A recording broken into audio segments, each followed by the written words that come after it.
Hi, this is Chris from GoVacuum. We are starting a new feature here on our website, GoVacuum.com.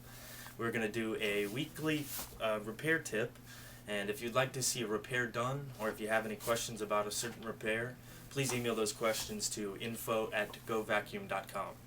The first vacuum we're going to show you today is the Hoover WindTunnel Self-Propelled. This was Consumer Reports consistently rated very highly in Consumer Reports. This is our most common repair. We see this vacuum cleaner in for repair more than any other vacuum cleaner we see, and it usually has to deal every single time with the belt system or the power drive system itself.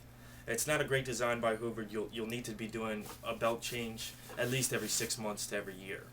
Let me show you how to do that. What you will need, the only tool you'll need is a Phillips head screwdriver. And you can see on the bottom plate here there's 4 screws, 1, 2, 3, and 4. And they simply take those screws out.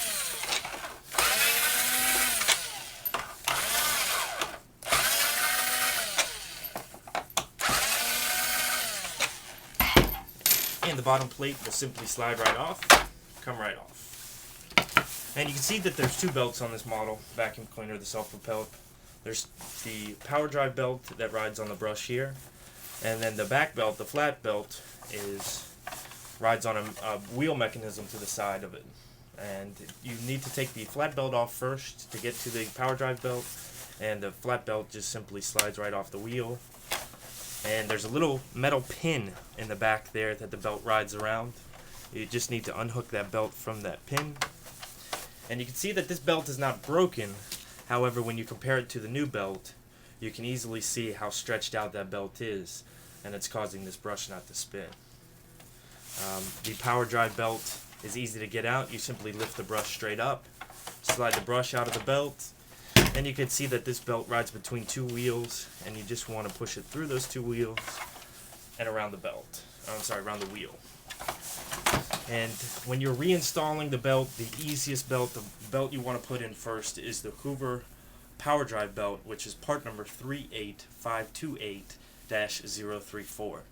And you want to install that belt first, and it wraps around the wheel here, and you push it around the other wheel, and you can see the groove where it slides nicely in. The flat belt, which is Hoover part number 38528-035, sits around this pin in the back, and this is the only challenging part, to wrap this. Reach your hand back there, wrap it around the pin, and once you got it wrapped around that pin securely, you want to roll the belt over the wheel, and that simply rolls like that. And once you have it on that wheel, you can see it's not going anywhere. And the new brush this works for the bagless as well as the bagged, and it's part number 91001201. And if you compare these brushes to the old brush, you can see how worn out these brushes are. They're at 25% or maybe even a little less. But when you have the new brush, even your old brush, you should be able to hold the brush in each side of the hand and spin the brush freely. If your brush does not spin freely, it indicates that your bearings also have some issues with it.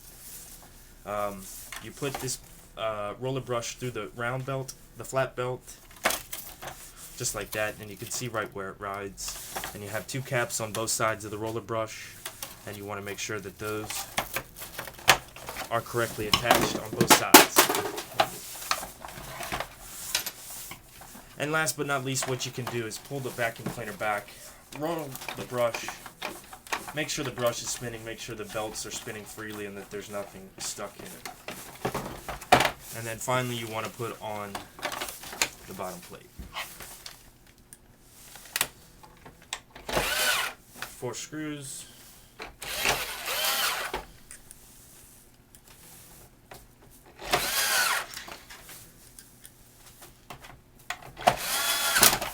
And that's it.